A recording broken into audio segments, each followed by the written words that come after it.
Find us on Facebook, email us at head2headpinball@gmail.com, or go to our website at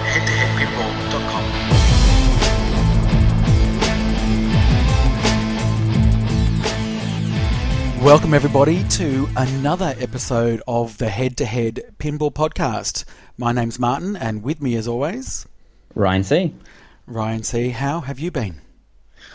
It's been a good week, but we got some shocking news. I think it was Saturday morning. I got some messages. I sent it to you. Everyone was in the pinball community was kind of in a bit of shock. Yeah, I must admit, I woke up, the very first thing I do every morning when I wake up is I look at my phone. I know it's a bad habit, but I do, and as per most mornings, there was a message from you.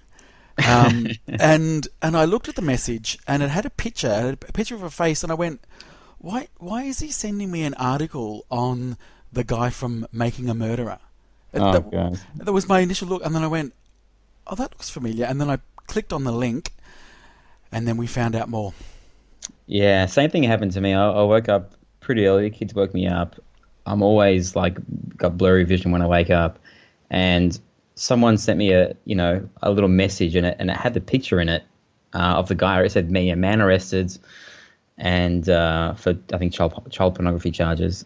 And I ignored it for 20 minutes, and then I read all my other messages and checked everything else, and then went back to it, and I was like, holy crap, this is someone in the reason why this person is sending it to me, my pinball friend, is that this is someone in the pinball community. Yeah. And unfortunately, it was a Stern. I'm not sure if he's an employee or a contractor, but it's John Trudeau. Trudeau, sorry. Yep. The guy who designed Ghostbusters, Mustang, WWE, and he used to work at Williams doing Creature from the Black Lagoon, Flintstones, Congo, and then he worked for, I think, Gottlieb. Back in the day as well. So, yeah. Yeah, it floored me. My jaw just dropped, and I just went, what the hell is this? What sort of person? It was, all the emotions just came in. It was pretty devastating to read, and I don't know, it's one of those things where you kind of know what goes on. You hope it doesn't affect you, and then that was quite a startling reminder that it's there. The pinball community is so small, and I'm not sure what other word to use besides precious. Something like this can really rocket to its kind of its core. Yeah, it has. Because there aren't that many designers. I mean, how many designers does Stern, the biggest pinball manufacturer in the world, have? They've got John, 4, including one of them is a new employee. So for one of them to kind of be his life is pretty much over now. Correct, yeah. I mean, it's he hasn't gone through trial yet, so I think pretty sure the system in America is guilty until proven innocent. No, other way. Sorry. Yep, innocent. So it's up to the prosecutors to prove the guilt. Yeah, but from what I understand with these cases, is they're very careful with, if they falsely accuse someone and they can get countersued, and I'm pretty sure for them to get a search warrant and to bust into someone's house and arrest them and lay charges, then there must be something there. There has got to be something there. I mean, there's a chance that it was an accident or something, but from what I've seen and read about, usually they try and bait people into basically, joining a community or willingly share files. So who knows? But it's a horrible thing that's happened. We have to let it play out. Stern still hasn't issued a statement or anything. Which it'd be hard for them to know what to say. I mean, God, Baptism of Fire with Zach Sharp joining them, it's probably the first thing he's got to do is work out how they communicate this.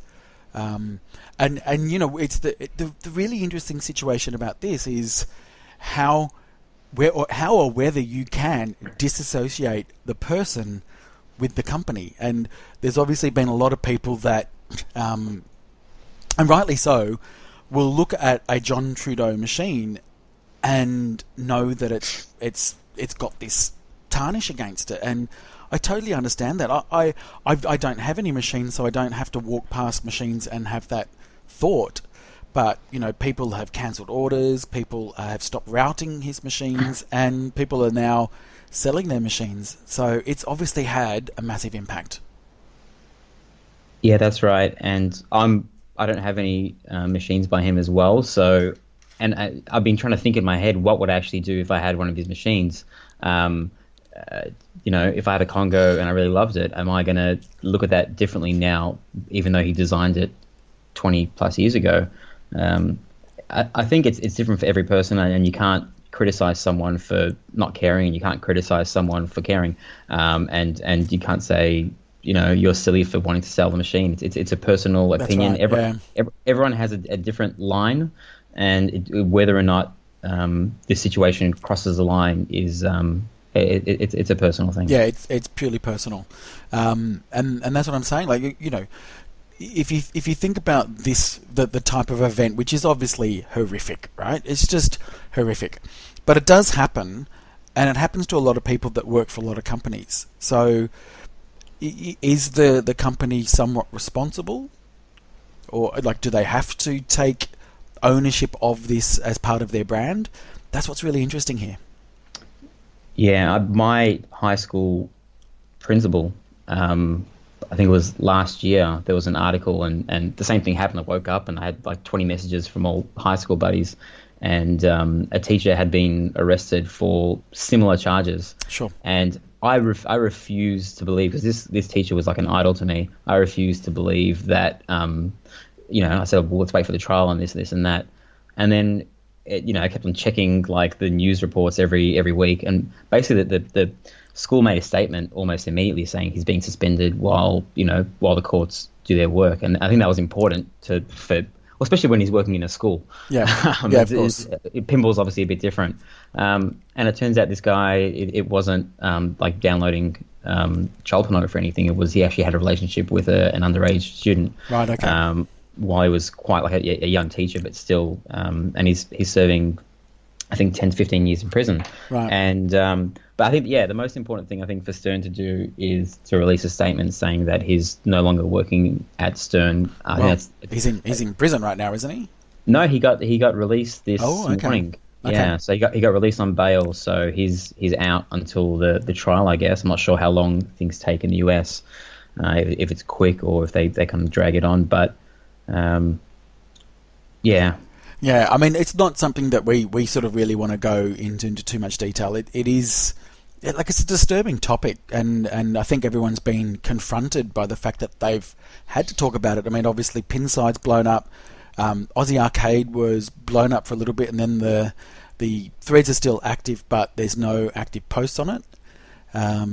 So no, they closed down the threads, and they explained it today, and it was a good point. I mean, it was 6 pages long already within a couple of hours, and they closed it down. They pretty much said everything that needs to be said about the current situation has already been said. Pick a post and you can agree with that.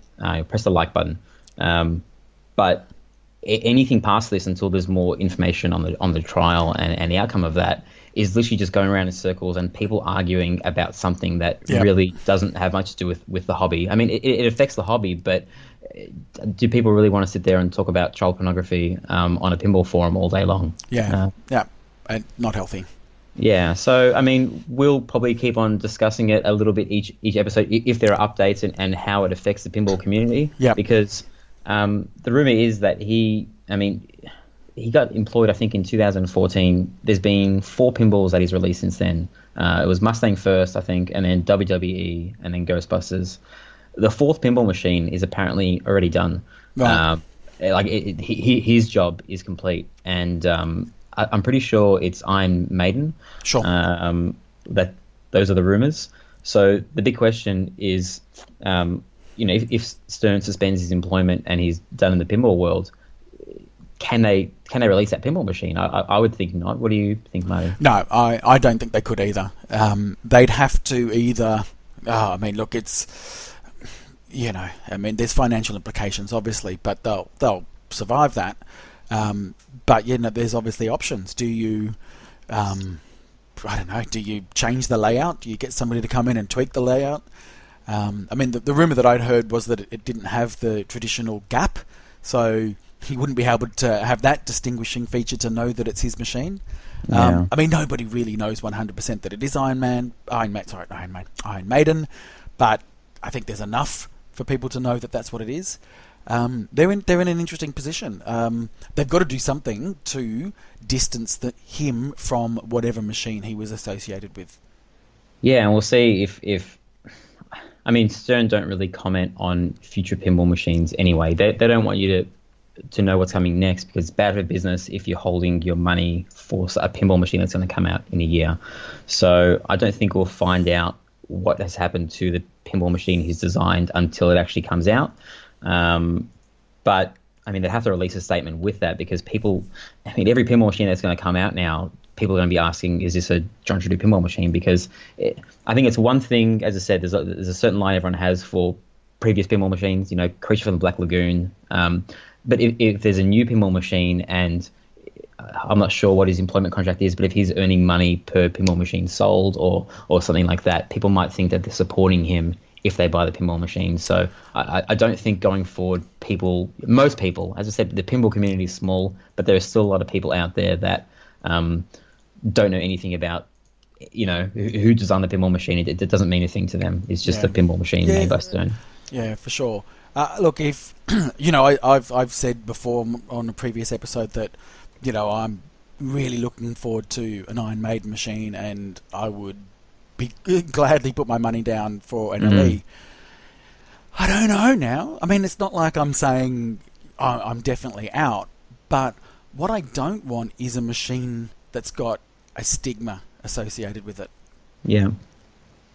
So, well, my friend, I mean, I met John when I was up at Pinball Expo late in October last year, and my friend was with me, and he has a Congo, and he got his Translite signed by John, and he's going to buy another Translite because John signed it and said, "We are watching you," which is a famous quote from Congo Pinball Machine. Yeah. And he just doesn't want his signature anymore. Yep. So and understandable. But also, look, if you really want to go into detail about what's happened and the implications, there's the Coast to Coast Pinball Podcast. So Nate, over the weekend, released an episode. Goes for about 30 minutes. I'd highly recommend listening to it. And I don't think I personally could say anything about this situation better than Nate. So I would absolutely recommend you go and have a listen.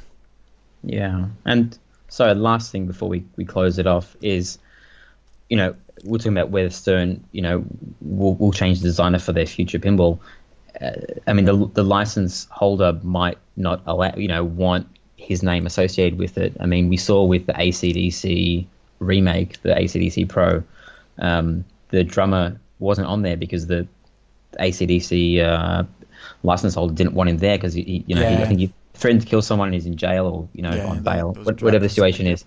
Yeah. So it really depends on the license holder, but yeah, well, this thing's going to go for a few months until we know exactly what's going on. So till then, hopefully there's other things to talk about. Yeah.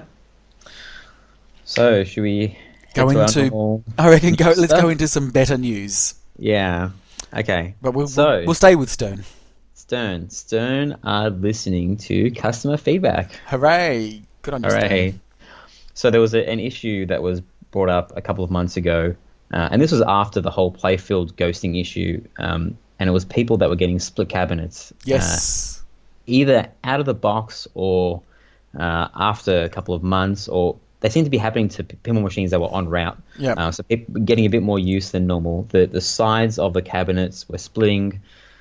Some people were burying their head in the sand. They said this is not an issue. People were sending photos of their pinball machine 40 years ago, saying this has better glue, and there was a whole debate about it. And people were buying new box machines and buying the old Bally Williams bracket and fixing them on there. Yeah. Before they played a ball, because they were like, this is a cheap fix. This is going to cost me $20 to fix it. Yeah. If Stern won't do it, I will.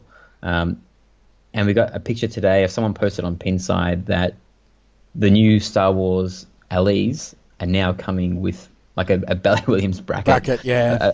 I saw that. Yeah, plus I think there's one other bit. There's like a little right under the lockdown bar. There's like a bolt that bolts the cabinet together with a metal bracket as well. So they've like double fixed the issue.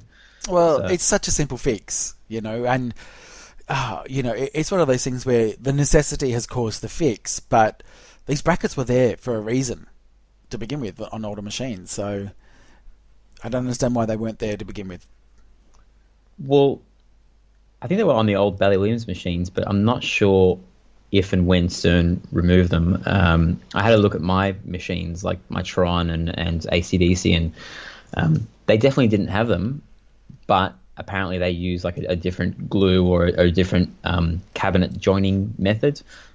So something changed. They must have used cheaper glue or something, and the fix is to double bracketed it up. So yeah, but it only takes a change from your supplier, right, of wood or of cabinets, and for whoever makes the cabinets, for them who's actually getting their wood supplied, it only takes a slight change in that to cause a problem. If it is glue or if it is the wood itself. Yeah, we found that out in a pretty bad way with the ghosting issue with Ghostbusters. So yeah.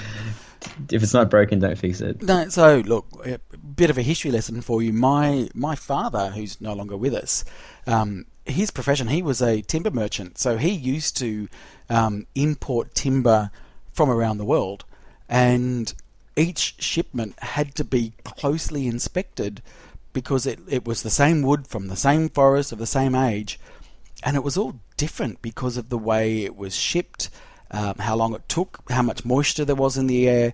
There's so many different imperfections that can happen with wood. You can never have a like for like or guarantee that everything's always going to be the same, is what I'm saying.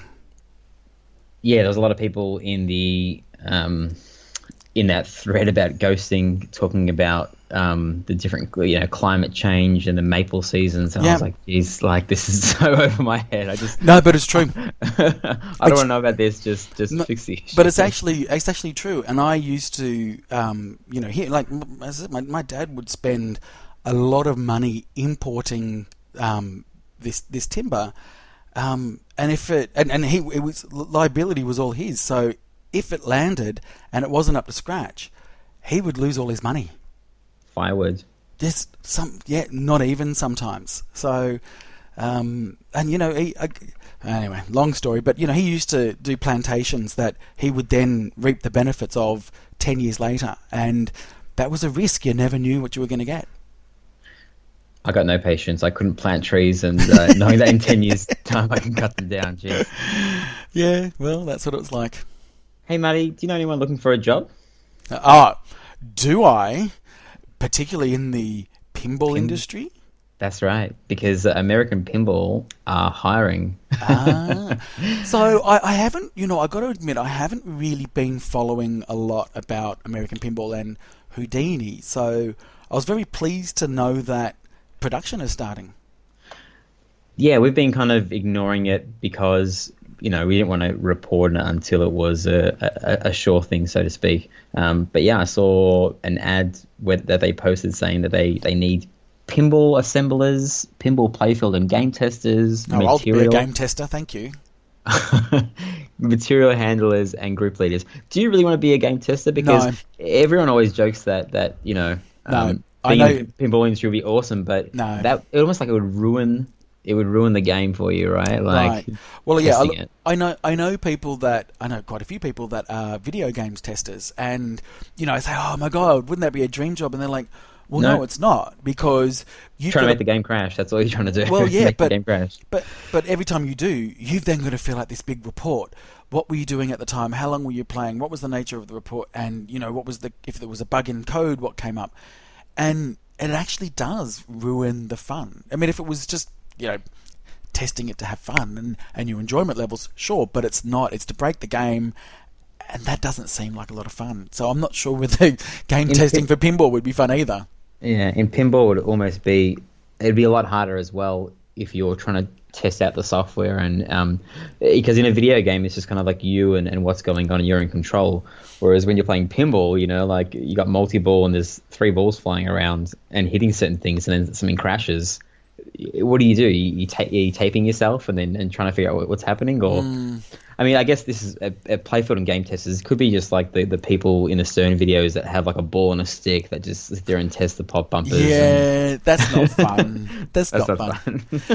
But you know, we haven't, as you said, we haven't talked about Houdini before. So should we give a quick rundown of what happened? Yeah, just. I mean, obviously, I know that there's been some changes over time, but what are your thoughts on Houdini by American Pinball? So American Pinball came about literally John Poppaduke, who is like a famous designer in the Bally Williams days, and then he kind of didn't do much in the pinball industry besides, I think, the Zizzle machines he did. And then he started up a company called Zidware. That's right. And he ambitiously tried to make these amazing looking machines, and he soon found out that artists, you know, someone like him, a creative genius, that they need someone to manage them and manage their time, manage their money. And he ran out of money. There's a big hoo-ha. We'll go into it another day, maybe. Yeah, I think what he took for granted when he made all those machines many years ago was all the good people around him that actually make the machines. That's right. Engineers that he would say, I need the ball to do this magical thing, and the engineer would stay there all night and they'd work it out. Yep, he had to do it all himself, so he absolutely bit off more than he could chew. So I'm pretty sure there was a PCB manufacturer, and that was making stuff for John, and John might have told him this story, and then they agreed. I mean, once he ran out of money, they agreed to make. I'm pretty sure this is the deal they had to finish off the production of Magic Girl. I think there's only 24 machines they were going to make. Yep. Which is the first out of, I think, 3 or 4 pinball machines that he announced. Fabulous light show. Yeah. I mean that's all. That's it. That's it. Box of lights. So I think he sold him this story about the pinball industry and how much money there is to be made, and in return for them producing these machines and kind of like digging him out of the hole, he would design pinball machines. You know, his payment to them was that he would be their designer. I'm not sure for how long, for free, and then he'd ask for a salary, but John needed to get himself out of the situation. So this company came out of absolutely nowhere, and I think they have like significant financial backing behind them, but they weren't pinball people. They were literally just PCB manufacturers with John Poppaduke. So not a very good combination. I think they soon found that out when they took their machine to. But let's stop there, though. They took their machine. How long after they decided to make a machine? Like 6 months? It was a really short period of time from when they said, right, we've got to make this Houdini machine until it was actually shown. Well, okay, at Pinball Expo in October 2016, yep, it was a different machine, right? No, I know. Yeah. Oh, it was a couple of months. I mean, John might have been working on it already, but I mean, the reason why it didn't take long is because it wasn't a functioning pinball machine. It was literally, it was a play field with lots of cool little trinkets on it, and it was running. I'm pretty sure it was like running an Arduino, which was literally just like it was just controlling the lights and making it nice. And I'm an idiot, so I looked at it. Like, wow, John is back. This is a new old game. Yep. Like this reminds me of like his magic in Circus Voltaire and agreed. So yeah, people that were smarter than me, like I think Ben Heck had a look underneath and he just posted on Pinside and he's like, this isn't a pinball machine. Like this like he's trying to... Anyway, they announced at Expo. It might have happened before, but they announced at Expo that they hired Joe Belser, who was a previous Stern employee, and they hired a guy on Pinside that goes by the name of Rosh, who does a lot of P-Rock work, I think, and designed a whole bunch of other machines. So they've got some good people now working for them, and they redesigned a pinball machine. They've been bringing it around to shows for the last 6 months, and they're going to do it. I think Mr. Pinball in Australia is going to distribute them as well. So we should be able to play one before it's officially released. Yeah, I hope so. And look, the redesign was, well, there's 2 lots of redesign. One was the playfield was redesigned, and the art was redesigned. And I actually quite liked the original art. It was probably more colourful, but then when it was redone, it was more of that steampunk browns and greys and the chains, and it looks amazing. It looks fantastic. I hope it plays well.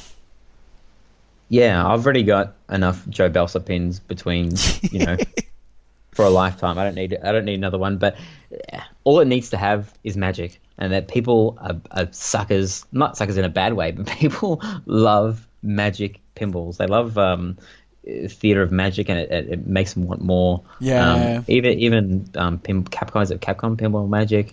Yeah, that was kind of cool. So what Ryan's talking about is, on this machine, the ball somehow gets locked.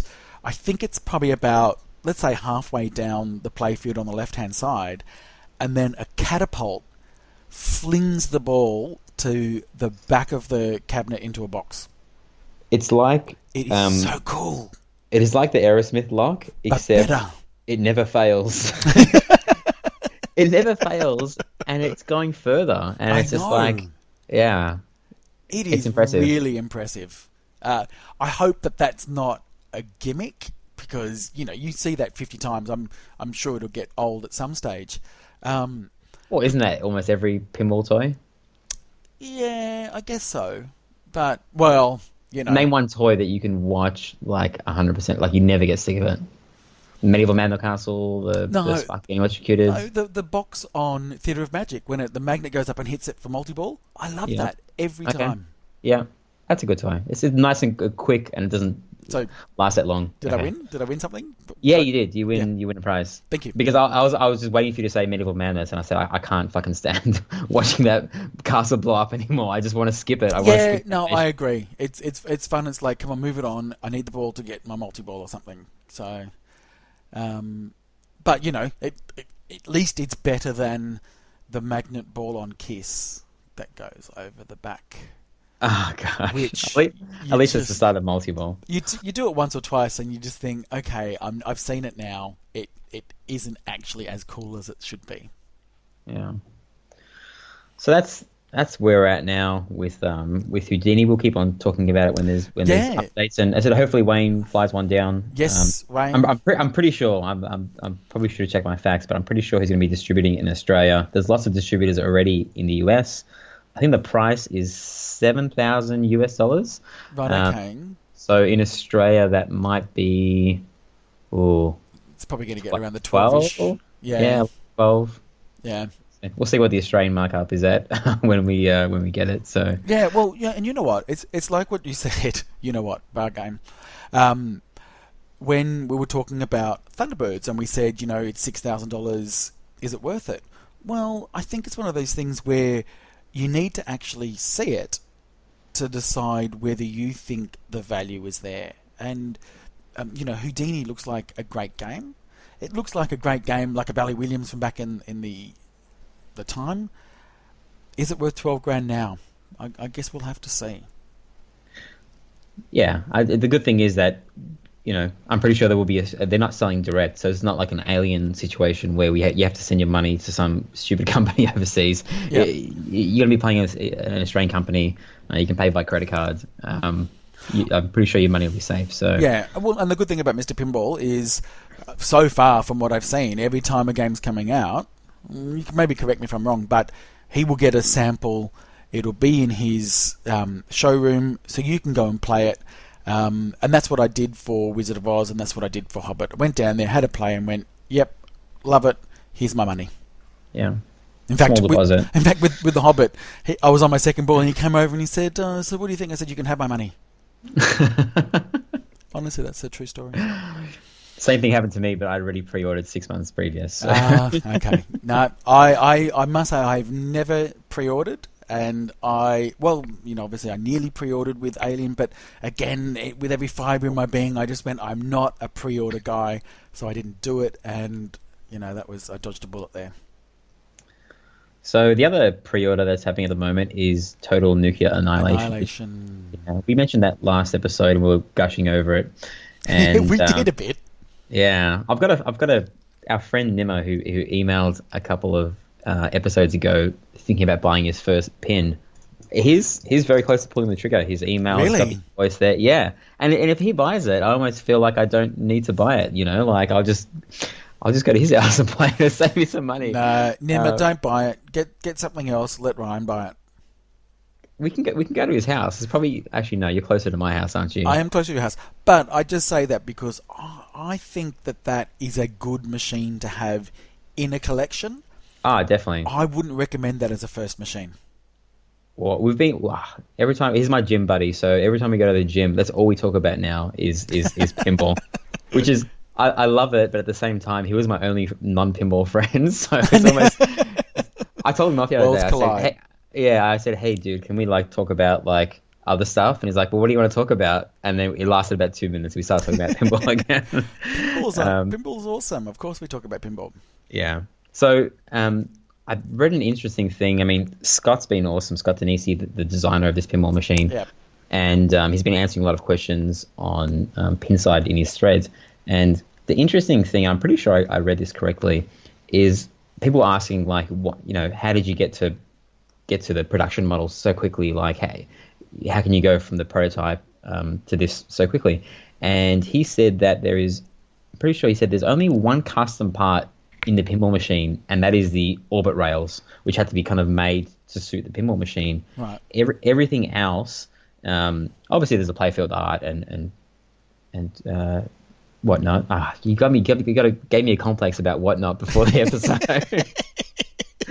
Oh god! I was trying so hard to think of another word, and I couldn't fucking think of it. So, just as a side note, before we started, we gave each other a challenge, and that was to not say our most commonly used phrases. And mine is, you know what? Yours Mine is whatnot. is, oh, it's whatnot, and I realized it's so annoying when I listen back to myself. I say, yeah, everything you say, I'll begin my sentence with yeah. Yeah. So if you play a drinking game, you want to get absolutely just sloshed. Yeah. And my favourite is where I'm agreeing with you, but I'm not. Is where I go, I get that, but which really means you're wrong, Ryan. which means it means I haven't listened to anything you've just said. I just want to say something. So anyway, so the good news is that we think that they're going to be shipping in December. Is this correct? Well, I think the Australian batch is okay. This is the thing; they haven't given an exact date on when it's shipping, but they said it'll be sometime this year. Now, they have told the Australian contingency that we will make the Australian machines between batch 2 and batch 3. We'll slot them in there. No matter when you order, it's going to get slotted in there because they need to ship these things together. Otherwise, there's no distributor. So if there's 20 orders, they're shipping 20. They can't ship 19 and then one after, unless there's another machine to ship like Alice Cooper. Right. So they said the Australian shipment is going to ship in December. If we work backwards from there, they would have had to make around 100 machines before then. They can make, I believe, around 10 machines a week, I think is what they said. Right. Maybe a little bit more, maybe a little bit less. They might ramp up to that. So if you work back 10 weeks from then, I'm pretty sure that means they're going to start shipping sometime in October, which would be quite exciting. That's just a month and a bit away. Because the ship takes about 10 weeks to get here. Is that right? Not that long. I think usually about a month. Depends on what type of shipping. No. Because I remember I did something terrible with my Hobbit. I found the name and the number of so did I. the ship for my Hobbit. It took more than a month. It was. That took 50 days because it was a different service because there was such a big lot coming in. You can pay for a slightly cheaper service where it literally does a world trip. Right.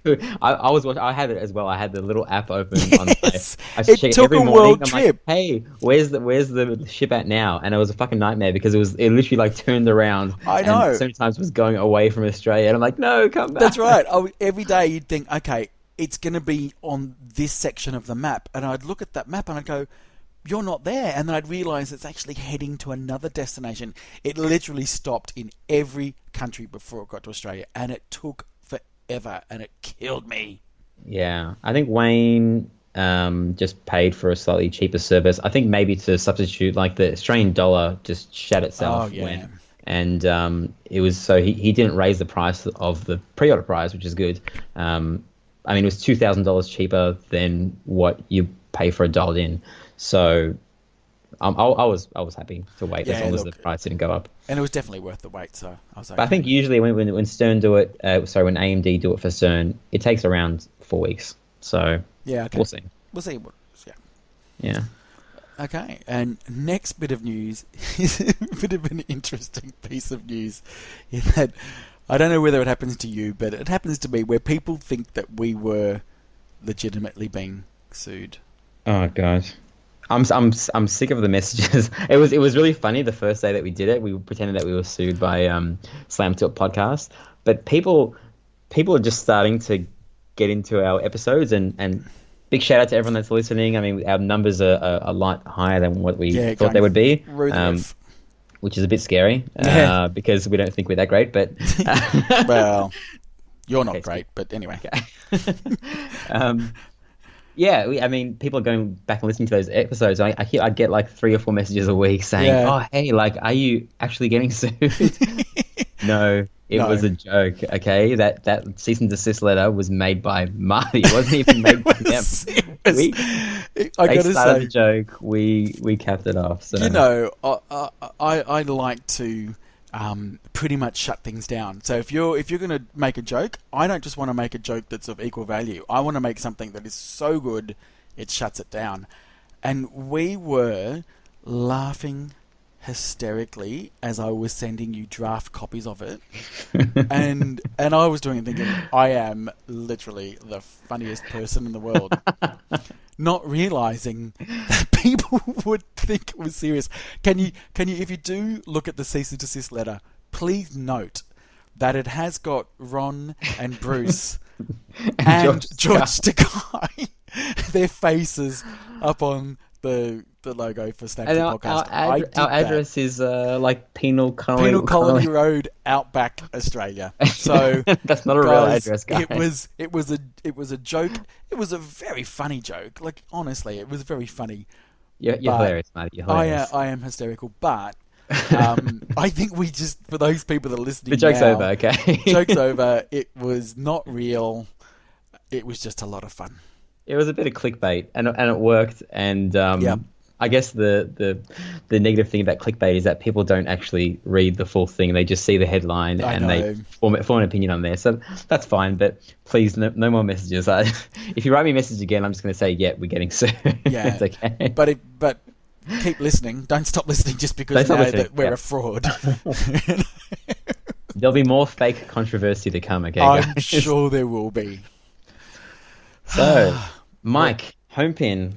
Well, we've got to have our weekly Thunderbirds quota, don't we?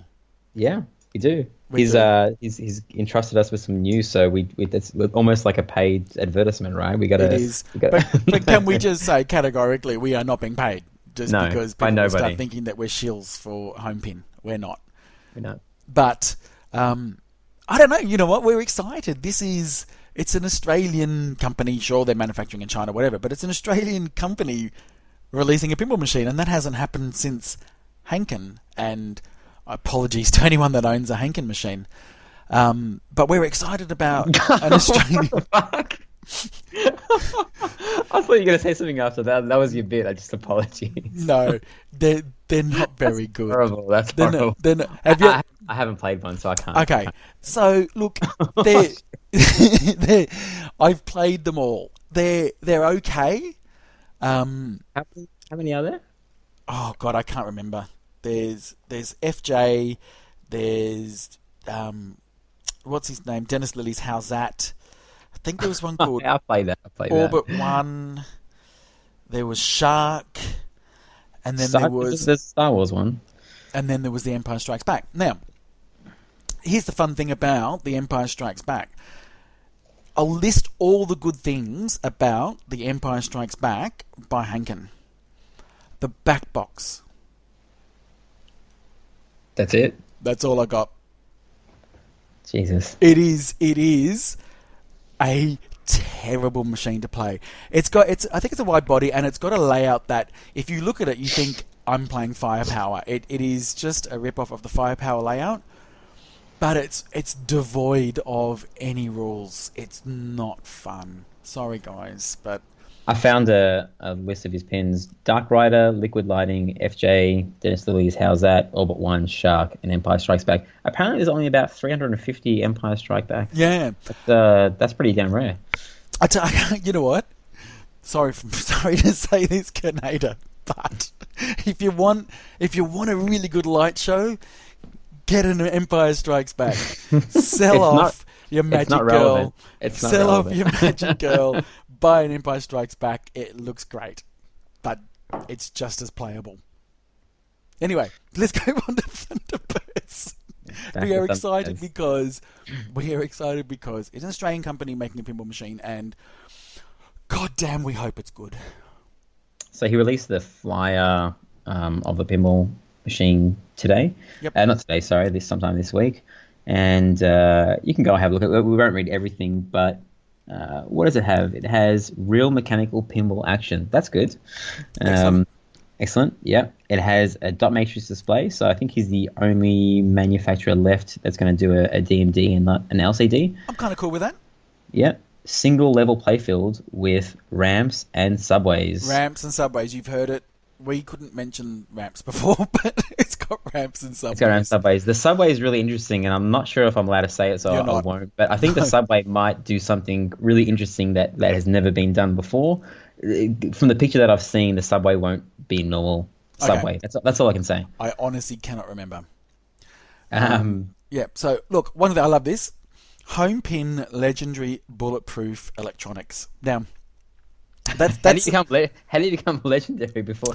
Actually, wait a second. No, he's been producing. This is exactly right. Okay. The quality of the parts that he releases are phenomenal, and I mean, I've not used them to say bulletproof, but got a great reputation for quality. You know, you've then got to put it all together. So, with not always. He sells kits, but I'm pretty sure some of them are assembled as well. Right. Okay. But we've obviously had there's been forum talk and there's been interviews with Mike before, and he's right on the quality train. So he will turn parts away if they are not exactly to his specification. So that's probably been one of the reasons why it's taken so long. And here's another one: a standard pinball cabinet design. Cabinet dimensions. Yep. Isn't that amazing? Yep. Like John Poppaduk, who we were talking about before, one of the reasons that he literally got delayed for so long, he decided to make a custom shaped pinball cabinet. And he what had are to you doing, buddy?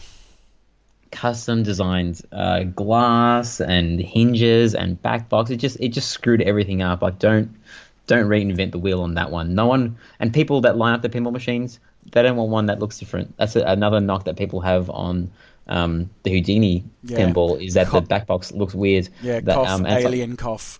Yeah, just make them look the same. Normal. Like I know people are trying to do things different, but we kind of just want what's under the glass to be different. The footprint and the look of the cabinet, just keep them standard, unless it's wide body. So especially when you line them up in a row, if they're on site or up against the wall in your pinball room, you don't want them to look too weird. You don't want one sticking out. Like when I had my Pinball 2000 Revenge from Mars, oh god, like it's not an ugly machine or anything, but next to all the other pins, it just looks so different, and I didn't like it. Anyway, what else has he got? Easy to understand rule set. Yeah, with added depth for experienced players. Now we're going to tie this into another comment that Mike made this week. When the controversy broke about John Trudeau, did I say his name wrong again? You really did. It's Trudeau. Okay. He made a statement because the designer, apparently he was going to use a famous designer, and when all the crap was going down with John Poppaduk, he said, it's not John Poppaduk. He wouldn't tell us who it was, but he just wanted to say that it wasn't John Poppaduk, and he's come out and say that it isn't John. So we don't know who it is, and he then said, the software designer and the playfield designers will very likely never be named, which I think is a little bit odd. Unless it's by the request of the designer who doesn't want their name associated for some reason. But I'm not. If it is actually designed by a famous designer, why? Do you have any idea why they would keep it secret? Unless it is a designer that was moonlighting at the time and did it on the side, or maybe it was somebody that now works for another company and they just want to be known for that company that they're working for now. Okay. Yeah. Jeez. I don't know.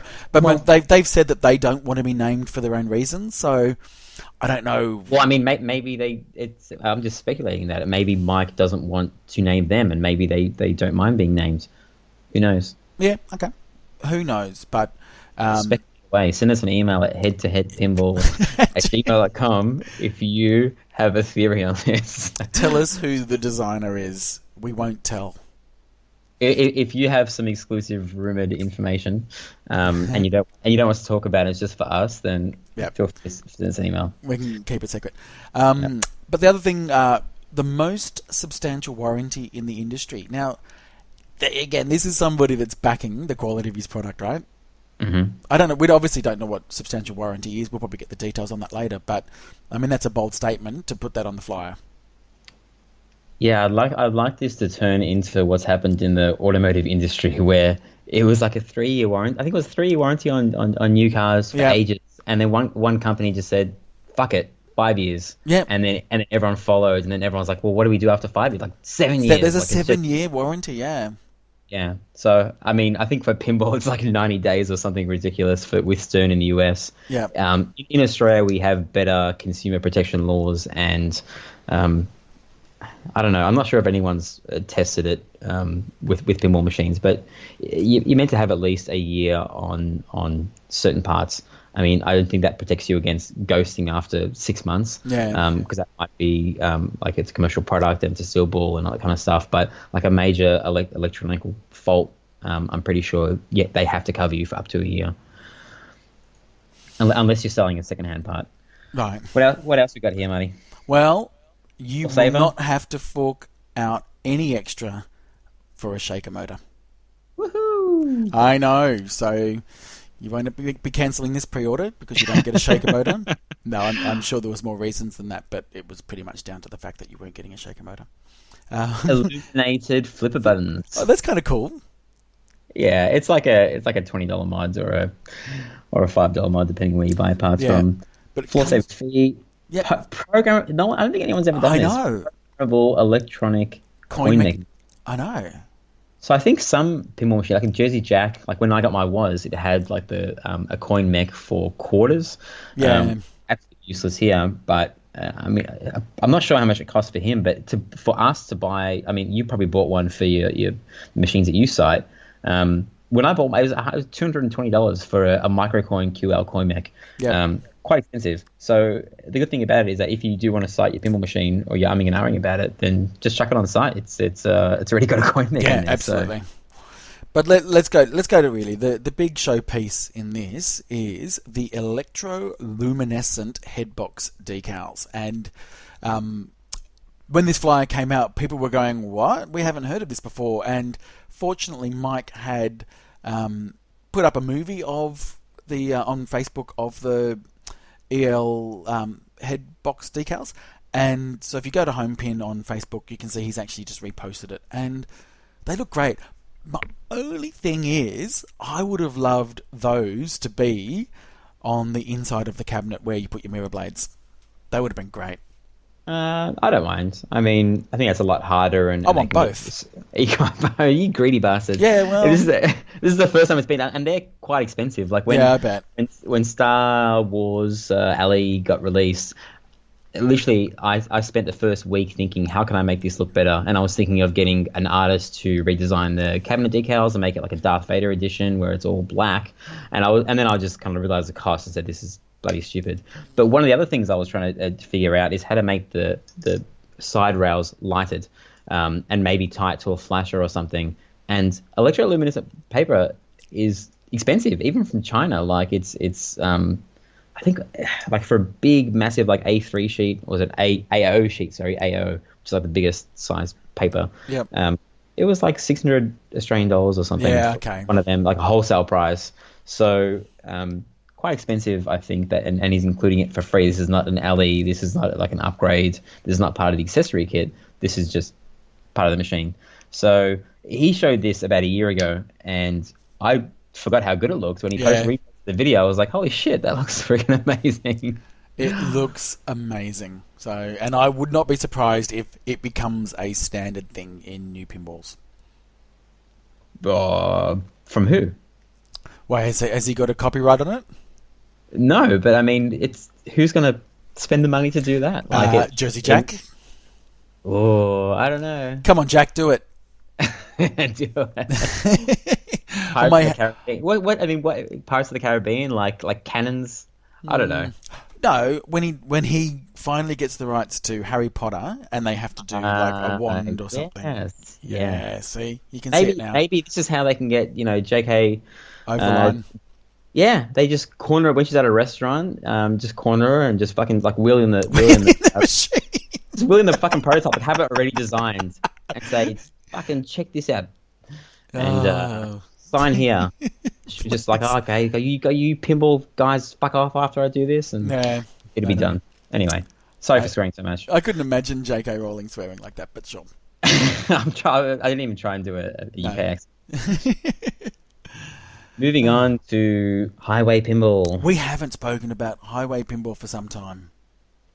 Well, we only started a couple of weeks ago, Marty. Well, 5 weeks. 5 weeks. That's over a month. That's a long time.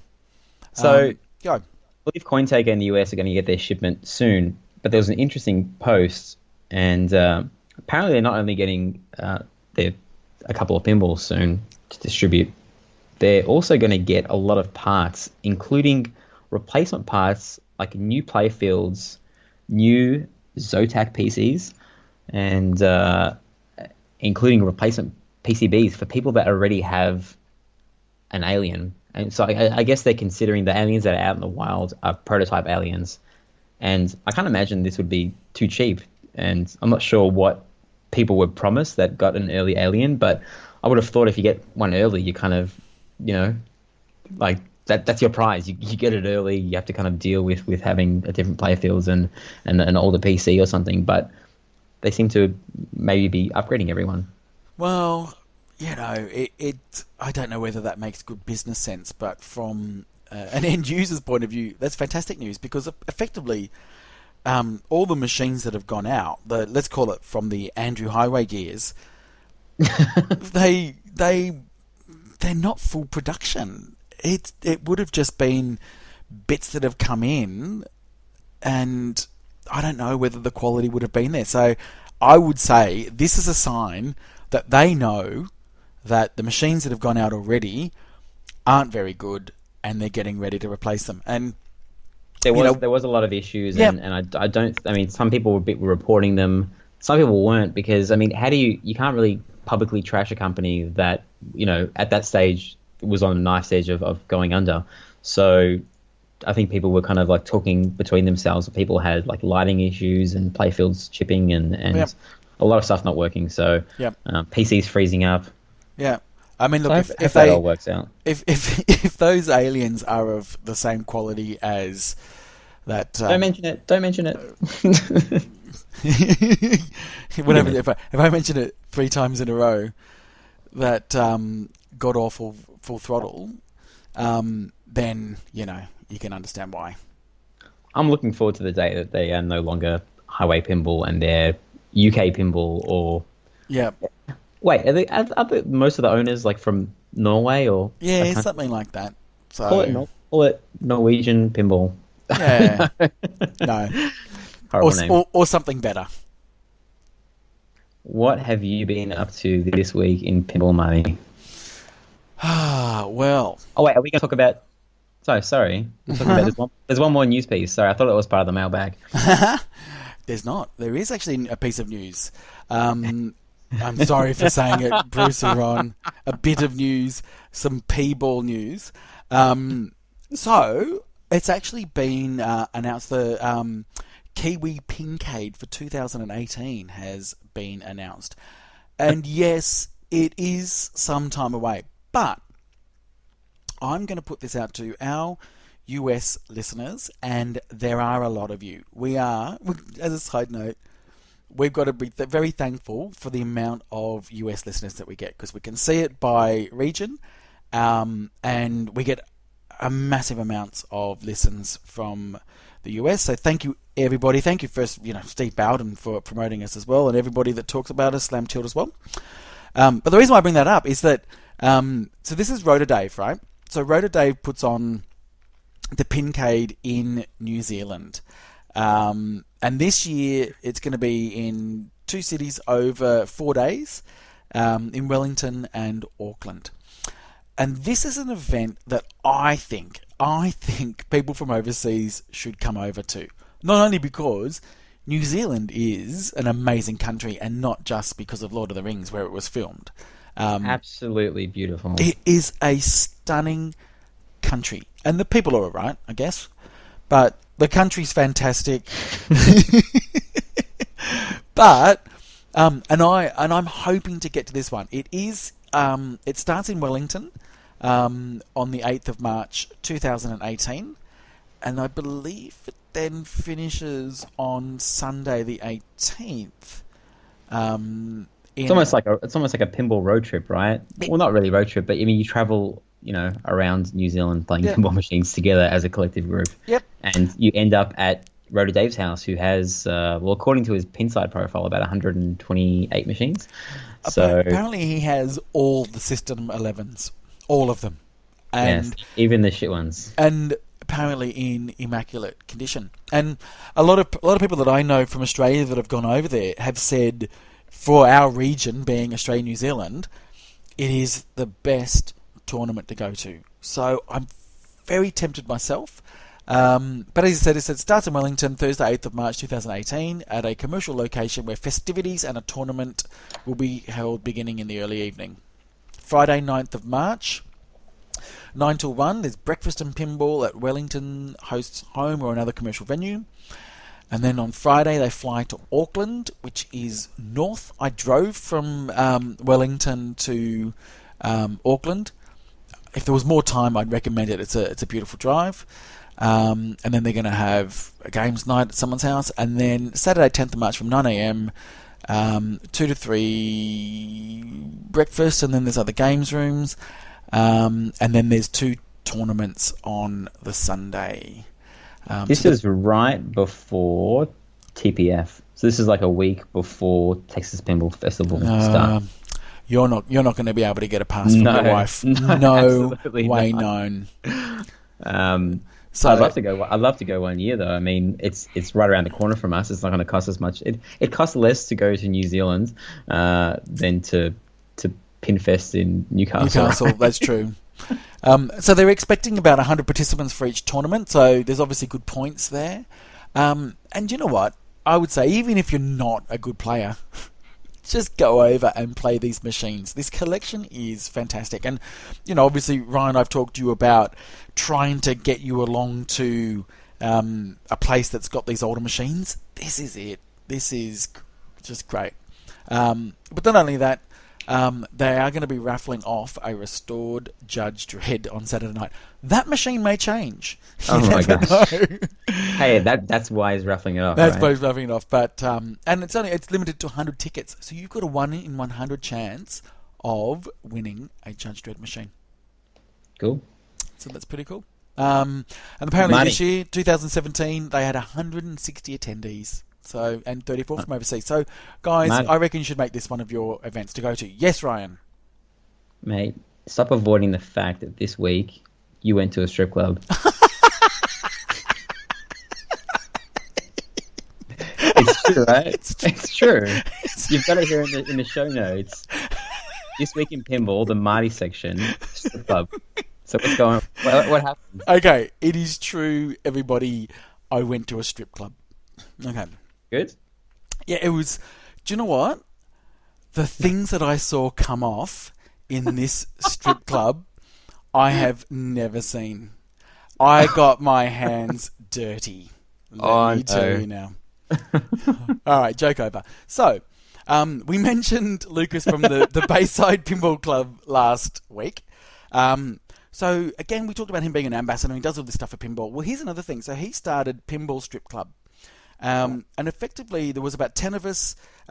We went to the Albatross Brewing Company in Mordialloc, and he had, I'm going to have to say this, he had one of my favourite Stern pinball machines. Stern Indiana Jones. Oh, fuck off, Marty. Avatar and Stern Indian. Yeah, it's something about that era. You're not winning any fans here. No, look, and I know everybody is saying to me, you're a fucking idiot. But I reckon if that Stern Indiana Jones wasn't Indiana Jones, it was any other theme, it would have fared okay. But as soon as you see it, you go, well, it's no Bally Williams. And no, it's not. And it's not as good as the others. But it's a fun machine. And also, let's not forget, it's if it wasn't for that, we wouldn't have had that toy box multi-ball in Aerosmith, because that was a complete rip-off of the 8-ball multi-ball in Indiana Jones. Anyway, it's not about that game. Quick side note. Go. Jim Jeffries, we have to play it one day. It was on another podcast. Jim Jeffries, the Australian comedian who's now famous because of that rant he did on gun control and on Facebook and YouTube. He has a great story about Stern Indiana Jones. Have you heard it? No. Okay, well, I'm not going to spoil it. I'm just going to tease everyone, and we'll steal that part of the podcast and we'll chop it into ours next episode. Okay. Anyway, so the point of this was, so Lucas has had this Stern Indiana Jones for many years, and there was about 10 of us there, and it was called Strip Club because he stripped everything from the playfield off, meaning slings, rubbers, ramps, mechanics, toys, screws, the lot. Everything came off until it was just the playfield. And top and bottom, or just no, not underneath, just everything on top. Yeah. Because the purpose of this strip club was to clean the machine and to show how to clean it. Okay. So there was techniques used on how you can clean the metal parts. He even did flame polishing on the ramps, showing how to get some, nicks out there, or a lot of ball wear that you get over the ramp that sort of really does indent. Yes, ball wear. Ball wear at a strip club. Yep, correct. Mate, I'm so pissed off that I can go to this, because this is like the next step that I need to learn with pinball machines. And you would have loved it. I would have loved it just to be around pinball people and to see his collection finally. But like that's the information. This is the next step for me. Yeah. Like.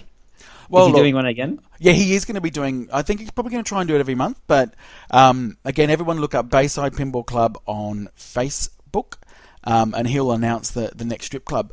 At the end of the day, how long did it take? Sorry. Look, I left at about, I think, 1 o'clock. So that was 3 hours I was done, and they hadn't fully stripped it down. It only I think that multi-ball arc, whatever it is, still needed to come out. But what I loved about it was, you don't just get your screwdriver out and start screwing things off. You've really got to think about what comes off at what time, because it's not usually what you think. You've got to think top down, because the slings might actually have a habit trail that goes onto it, and that habit trail has got something else that goes onto it. So you've got to work yourself up down. But every single element that came off that machine was cleaned and polished. And when it was put back together, and let's put a picture of this in our show notes, this machine looked fantastic. Looked absolutely spectacular. And I'm hoping that Lucas will sell it to me. He won't, though. Really? Well, I do like this machine. And I know how much do you think it's worth? Like, there's one for sale at the moment that someone's restored. No, too much. It's pretty high, that one. It's too much. But look, as I said, I kind of like those machines from Stern of that era, and I know they do get criticised. Avatar does, and Iron Man did. But what I like about them is not having this overly complex rule set. You know what you need to do. You can do it. You can have fun, and it's got an 8-ball multi-ball. But that wasn't the point of Strip Club. Strip Club was for me to see how I can take everything off my machine, clean it all up, and put it back together. And the good news is, I will still never do it. I am too lazy, and I'm still not patient enough. I will get somebody else to do it. You were just there for the. You were just there to promote Head2Head Pinball, weren't you, Marty? Well, there was that as well. But no, look, I just think he's doing good things, and I did learn a lot about how I should be taking care of my machines. And just you can get these dirty, dank machines up looking absolutely fantastic without having to get any abrasive out. There's actually ways that you can get things clean without having to scratch anything. It's actually very cool. Did some streaming this week as well, Marty? So I did. So last night, in fact, I had a brainwave, and a friend of mine, Adam. Hi, Adam. He doesn't listen. He said he might, but he won't. He has a Rob Zombie Spook Show International, and I streamed this. Look, I want to say maybe 5 or 6 months ago. And I remember it being a lot of fun. It was the group that was with us. It was a bit of a mixed bag. Some people loved it, some people didn't. Jeff hated it. That's our friend Jeff from Argonauts Pinball Club. But this time I thought, you know what? Get some new code. Let's see if this has changed the game somewhat and made it even better. Now, this game is fun. Have you ever played it? Nope. It is so much fun. It's very bouncy. It's very fast. It's brutal like all. Well, I say all.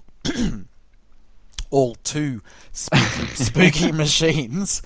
And the rules haven't necessarily changed it too much. There was a repeatable jackpot that's now no longer repeatable, and that's good. But it's more so they've added a lot more call-outs and a lot more animation, and it's just a fun game. I remember the first thing I did when I hit start and the music hit, I loved it. I love Rob Zombie's music, and for a rock pin, it absolutely does it for me. And so I know last week I said I would take a Jetsons over a Rob Zombie or America's Most Haunted. I can absolutely take that back. I would take a Rob Zombie. It was freaking awesome. I've got to get you to play it. Yeah, I'll have to. I've got a friend who has one, but he's stopped doing meets. But I'll have to make friends with. Is it Adam? You said, is that right? Adam, is that his name? You know, he will get you to come over. He's a great guy. The funny thing was, I don't think we talk about the fact that is it on Junkyard where they have a little snippet where it says "Move your car." There's a creature from the Black Lagoon is where it originated from, and then they literally put in like almost every other pin after that. So, with this new code, they've now added this pop your top mode for the pop bumpers, and the call out says, "Move your bra." Does he say it like he's screaming? They're like, "Move your bra." Okay. Yep, absolutely like that. Okay. So I do miss that call out. I don't think I have any pinball machines. I mean, it's in Theatre of Magic, it's in Flintstones, it's in what else is it in? It's in a lot of pinball machines. They're usually little Easter eggs. Yeah, Junkyard. Yeah. Yeah. So there you go. So that was my week of pinball. That was pretty eventful. How about you? Well, this week, Marty, more pinball machines, I'd imagine. Well, I feel like Gary Stern at the moment because Gary Stern's pushing the limit at the moment to see what he can get away with his customers, right? Like, all right.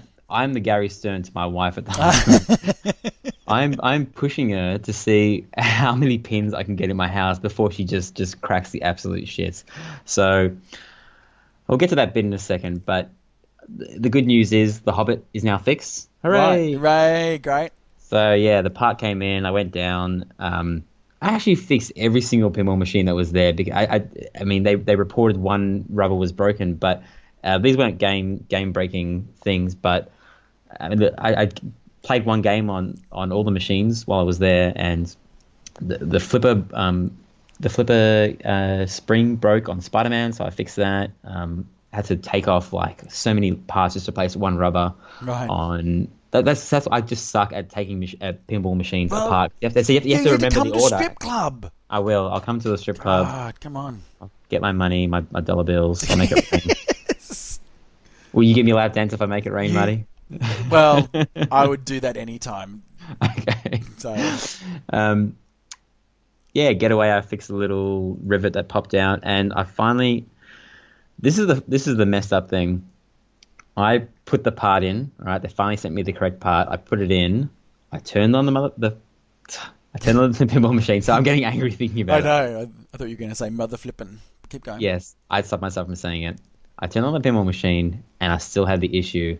And I was like, I was just about to just go crazy. And then I said, fuck it. I just moved all the pinballs out of the way because it's quite cramped in there. And I think I figured out that most of the wires for the pinball machine are passing straight over the transformer. And it must have been getting interference and just like screwing with the signal.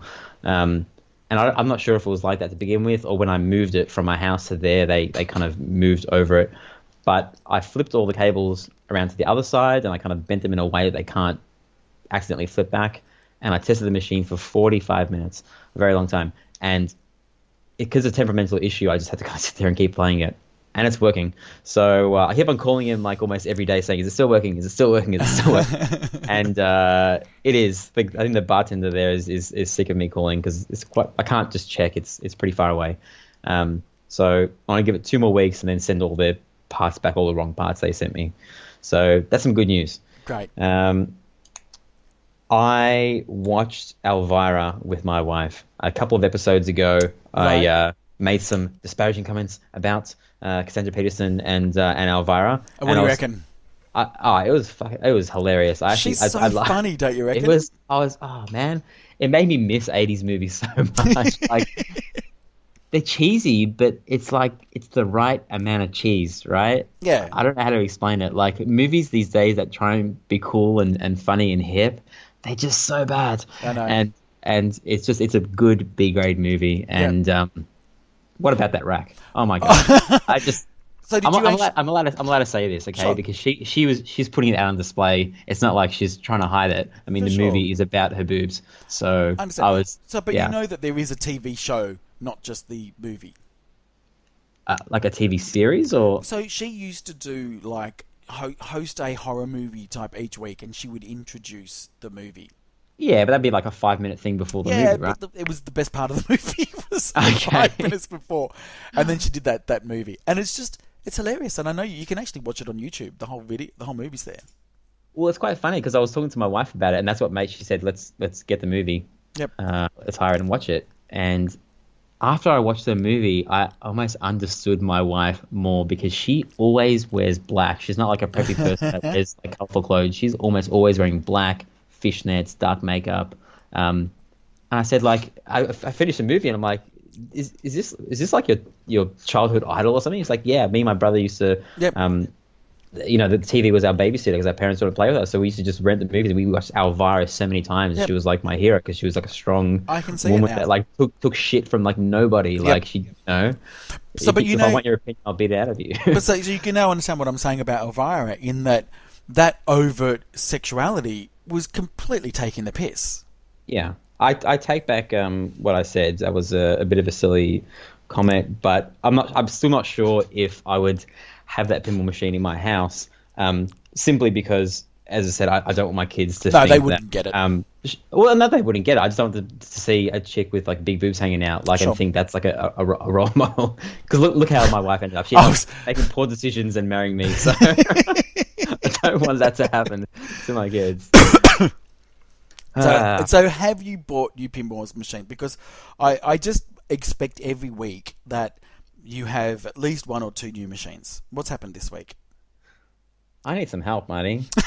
Really? I'm serious. Do we really have to have an intervention? What's happened this time?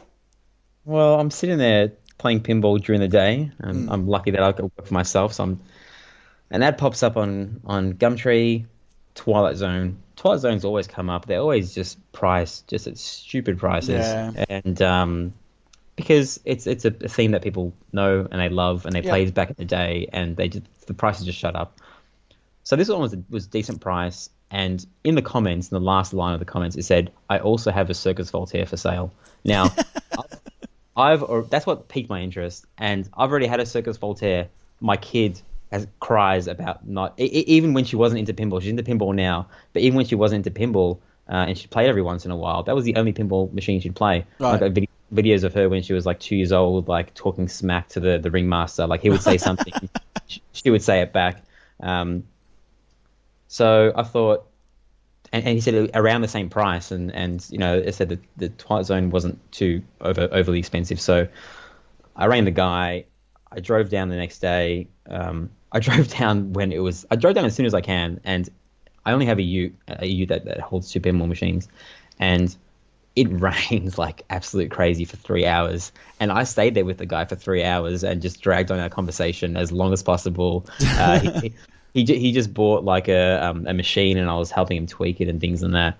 And I think it was 9 o'clock at night I finally came back, and I had those 2 pinball machines, and Wow. they need a bit of work. The guy was a smoker, so they stink. Like the smell of cigarette has like permeated into the wood. I've almost got it out. I started up a thread on Aussie Arcade, and people gave me lots of tips on how to get rid of the smell. And the next day, my kid woke up to go to school, and I said, "Hey, check this out." And I opened the garage, and Circus Voltaire was there. And it was quite funny because she couldn't see the side, just the front of the pinball machine, and she's learning how to read, so she's trying to spell it out. When she finally spelled it, she was over the moon. And Fantastic. hey, I'm not buying this pinball machine for my kids. I'm not that much nice. I don't have that much money. It's for me as well, but. I know why you're buying it, so you've got something to talk about each week on this podcast. It's exactly purely for this podcast. Yeah. When the guy said, you know, well, this is the thing. The next day, I was like, okay, well, I'm done. I'm pretty much at capacity. Like, I can't fit any more pinball machines. And then my phone goes ding. I get an email, and there's a Shadow pinball machine 15 minutes or so from my house. I wish I can tell the exact story. I'll have to tell you off air because I don't want to give too much personal information about who I'm buying pinball machines off. You know, privacy for them. But basically, I was talking to this guy's assistant who passed me on to his groundskeeper. So the guy that I'm buying it off is fairly famous in Australia. Is very well off. The property that I went to see the machine, like it was the nicest property, the nicest house I've ever seen. Like, he had 5 people in his house and the grounds just upkeeping the place. Wow. And he had 1 pinball machine, and that's it. And I still haven't picked it up. He left the deposit because they couldn't find the key for the pinball machine. Right. Okay. It looks. I'm not going to say mint or anything, but it looks like a nice. Well, I mean, the outside of it is mint. There's a couple of cracked plastics and stuff, and it needs a good clean and you know, slight bit of ghosting around the edges of the inserts, like every Ballywins machines. But the sanctum area is not worn to the wood, which is good. It looks like almost perfect. And I love the Shadow. It was I think the Shadow is the best cheap pinball machine out there. 90s onwards, I'm sure you can get a solid state. Yeah. That is. No, I absolutely cheaper. agree. I think I've not actually. I must say I've not really seen it around that much. So I've not really had as much game time on that as others. But every time I have played it, I've loved it, and I've seen it in a lot of comps. Horrible on site. It would do absolutely horrible. No, it's not a very well known theme except for nerds, obviously. But it's a real player's game. So it's a difficult one to play, I guess, but to play. It's fast. It is fun, and obviously I love the fact that you can change the ramp diverters. It's good fun.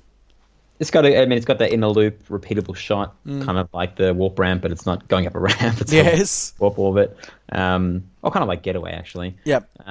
I just love the call outs. I love the taunts. I love the cheesy quotes, the music. I borrowed it off a friend a while ago, and I couldn't really fix it up because it wasn't my machine. But yeah, this will be mine now. So I probably got to pick that up tomorrow as long as they find the key.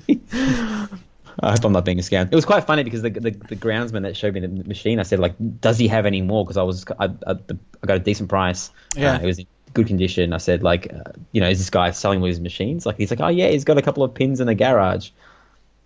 Going to this guy's garage, there's like millions of dollars worth of cars in there. Like, I was just absolutely astounded. Okay. So and let me he's know like, when you're going over there to pick it up. I'll come with you.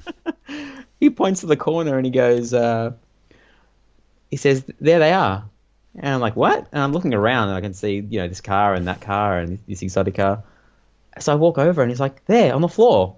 And it's a little Japanese pachinko machine. And it's a slot machine. He's like, they're pinballs, right? They're like a form of pinball machine. Like, No. no, they're slot machines and pachinko machines. Anyway, I got really excited because I was just thinking like, oh, he's gonna have like a tote in there. For I like was going to be like a barn $50 or find or something.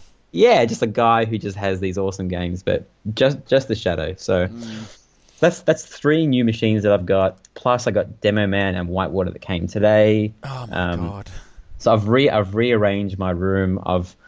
Chanel refuses. I sent you a message during the week called Operation Fuck Chanel's Piano because she refused. I've taken over 2 rooms, and in the smaller room there's a piano, which is like a pass down through a family. And I said you should sell it, or you should, I'm not sure how much pianos go for. I have absolutely no idea, but it's big. It takes up space. You don't play it. The kids don't play it. It's just like a thing in our house. And I've convinced her to sell so many other things, but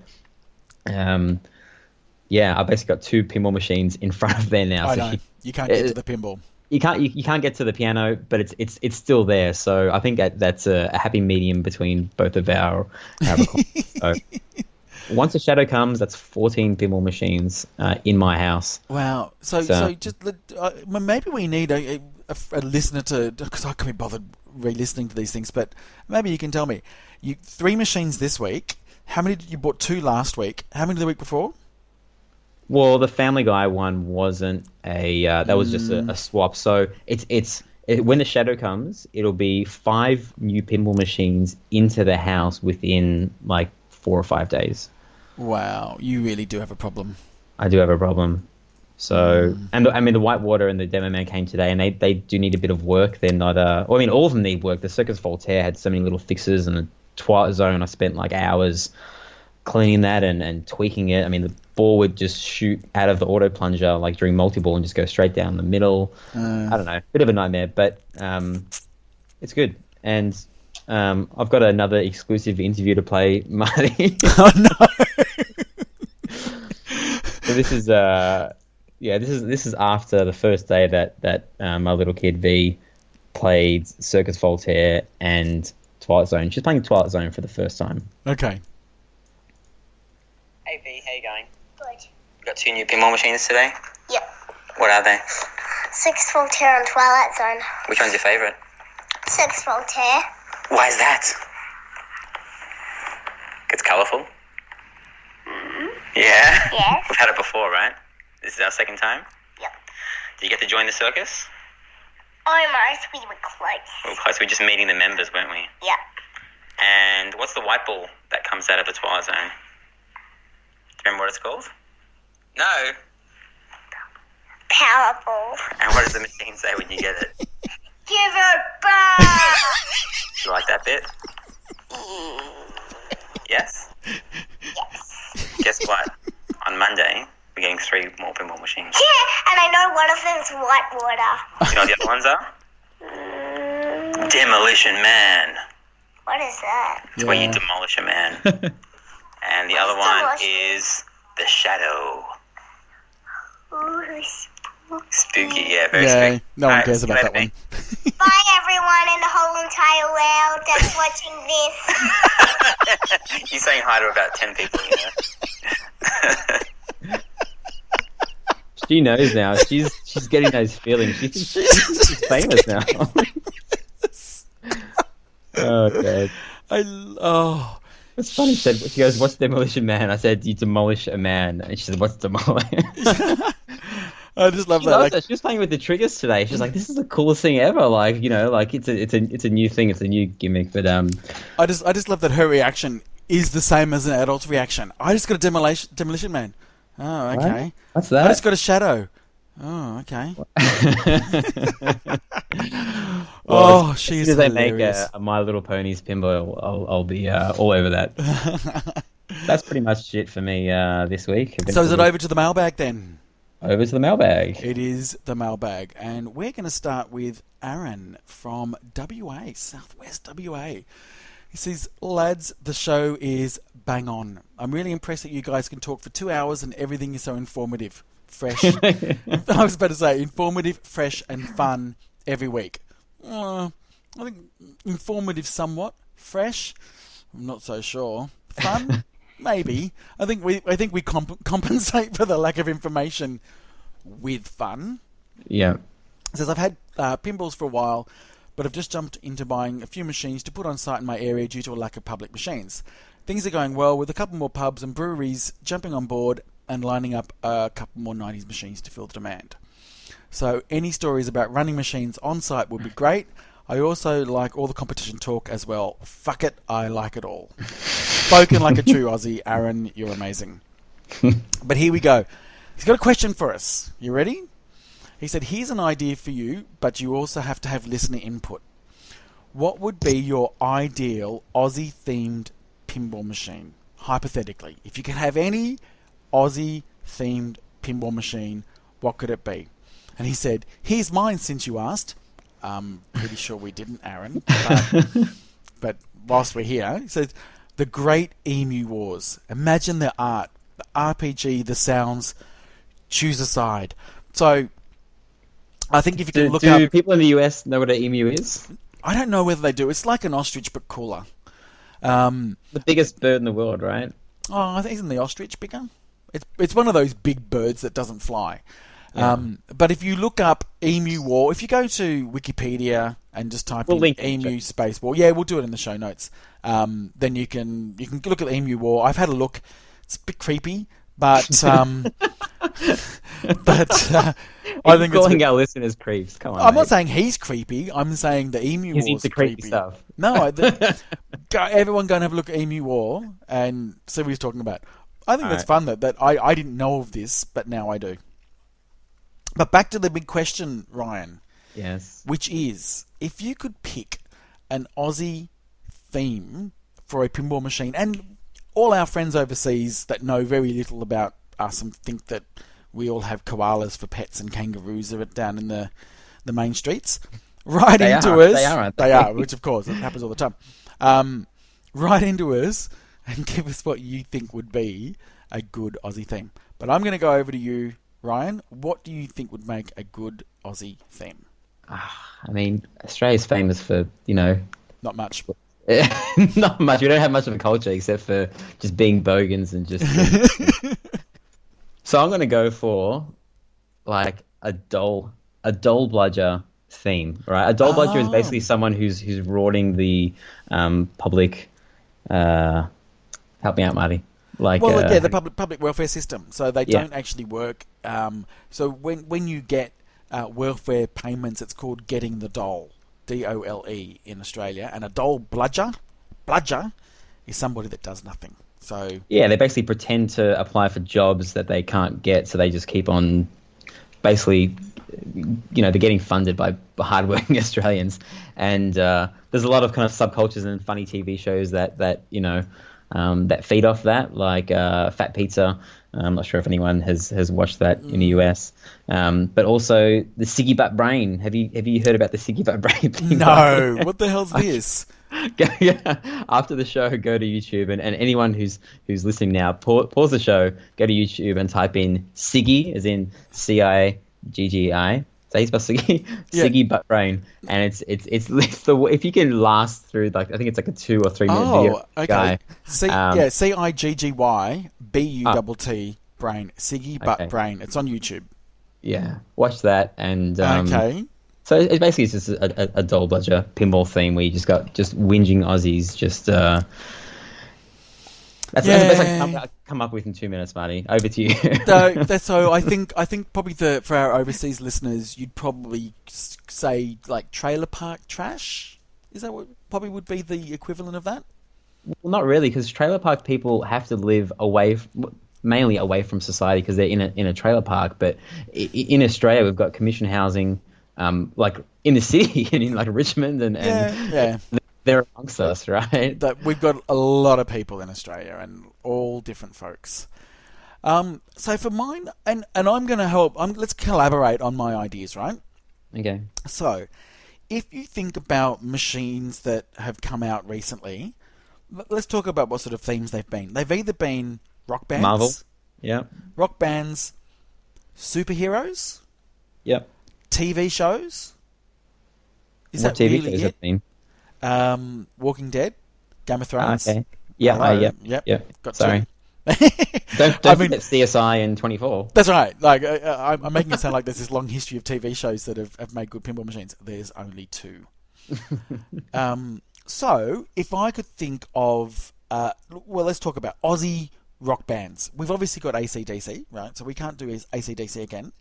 So we're probably going to educate people on Aussie rock bands. Who would they be? What would you say is probably the biggest Aussie rock band besides AC/DC? We come from a land down under. That's not right, is it? Men at Work. Men at Work no. with all their hit. Midnight Oil? Midnight Oil, In Excess. In Excess, okay, yeah. I reckon you could do In Excess. TV shows, you know. And Kim? Kath and Kim. Home and Away. Australian TV, I'm sorry. Imagine it's that, just absolutely the Flamin' Alf it's multi-ball. oh my gosh. No, but I tell you what. Alf multi. Well, I tell you, okay, TV show, Prisoner. Prisoner? Okay, I don't know that. Oh, what? How old are you?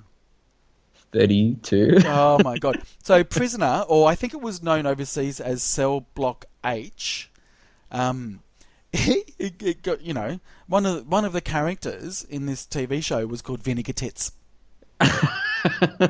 I'm telling you the truth. Her name was Vinegar Tits. Oh, her Sure. name. Okay. Her name was Vinegar Tits. No, Okay. it wasn't actually. I think she was one of the guards, and it was their nickname. They called her Vinegar Tits. Ah, Jesus. And there was another one called The Freak. Okay. Oh, I reckon Prisoner, because it's, looking back now, it was in like the, I think, 70s and 80s. Looking back now, it's really cheesy, and I think they actually did a remake of it a few years ago. It didn't do well. Just retheme The Walking Dead. They had the little prisoner mod and that little bit. Oh, you know. they could too. Yeah. But obviously, I reckon, you know, I know that somebody has done a retheme of a Meteor into Mad Max. Mad Max would make a great pinball. Oh my God. Don't you reckon? That's one that people are actually asking for. Yeah. The probably the only really good. I was going to say the only good movie that we're known for, but you could do a Priscilla Queen of the Desert pinball machine. Oh, Muriel's No, wedding. thanks. The ads on TV is enough. No. It's too much. Anyway, we're obviously not coming up with great ideas. So people, please write into us. Go to our website, Head2Head Pinball, that's with the number 2.com, and send us a note, make a comment. On our Facebook, you can make comments. We'd love to know what you think a good Aussie-themed pinball machine would be. And then Stern will steal that idea and make millions. We'll get credit for it at least, right? Correct. Surely. Yeah, and if you're not in Australia, still feel free to send us an email and you know, on your perception of Australia and what you think an Australian pinball. It doesn't matter if it's drop bears we'll or send you some dollar dues. Yeah. Dollar dues, yeah, some Simpsons related one. Yeah. Next email we have from Pat Nichols. Pat. Hello, Pat. Yeah. I haven't met him, but I've bought 2 pinball machines from him recently. So well, yeah. I mean, I just don't think there is anybody in Australia that you have not bought a pinball machine from, considering how many pinballs you buy. Marty, you haven't sold me a pinball machine yet. Because you've got the same pinball machines as me. I don't have Jurassic Park, baby. Okay, well, you can have it. For free? No. Done. Deal. Live on air. Don't edit it out. All right, what does Pat have to say? Was listening to episode 5 and was interested in hearing Marty's thoughts on ACT Pin Golf Comp. When the Pin Golf objectives first came out, the Hobbit's objectives were reach 3 Arkansas modes. That is absolutely ridiculous. That is so hard. So that is, what is it, the Battle of the Five Kingdoms? Is that Battle of the Five Armies? Battle of the 5 Armies. To get to that mode? Look, I've had my... It's like Hobbit, half an hour. That's a half an hour journey. It is, and I reckon I've done it twice. Really? Yeah, I mean, I've done You it. changed it up 2 cards. I have got them on a hard setting. Okay. I mentioned that the objectives seemed way too hard, especially Tommy, Star Trek Next Generation, and The Hobbit, and suggest changing The Hobbit to just start Smaug Multi-Ball. Great. Thank you very much, Pat. I appreciate that. But they ignored these suggestions. Okay. So did you play The Hobbit in that Pin Golf Comp? Yeah, no, so they did change The Hobbit to Smaug Multi-Ball. Okay. So that was good. There was a suggestion to change Star Trek Next Generation to possibly start video mode or get up to Warp 7. Do you know what? I reckon getting up to Warp 7, that probably would have been a much better objective. But the problem with that is that you can, on the skill shot, you can start with Warp 4. 4, okay. Yeah. It's really just, 3 loops? Yep. And this is the whole thing I guess I was saying about ping golf. It's not as easy as people think to get the objectives right, to know whether it's going to be too easy or too hard. I say, if in doubt, make the objective too easy, because at least people will have fun. Because True. if they're all going to get the same score and it be a 1, it's the same as everyone getting a 5 being all the same, except they've had a bad time when they all get 5. Good point, Marty. You should start up a league or something, right? Yeah, well, one day. On another note, Rises, Whitewater, and Demolition Man is getting picked up by Prowler. So for everyone in the US, I'm pretty sure everyone in Australia knows this guy, Prowler. He is a guy who literally travels from the top of Australia, well, almost the top, along the East Coast, down to the bottom of Australia, twice a month pretty much. And he's just everyone's go-to delivery guy, because he doesn't ship, he doesn't, you don't have to pack it on a pallet. He just comes to your house. He takes the legs off. He wraps up the pinball machine. He puts it in his massive van. And this is the first time that Pat is using him. And he kind of made a note about the messages that he sent, because if you know Prowler, he's straight to the point. He didn't say, "Hi, my name is John. I'll be your delivery guy." It's literally just like, "Yep, I'll be there this time." Like you better be there. And yep.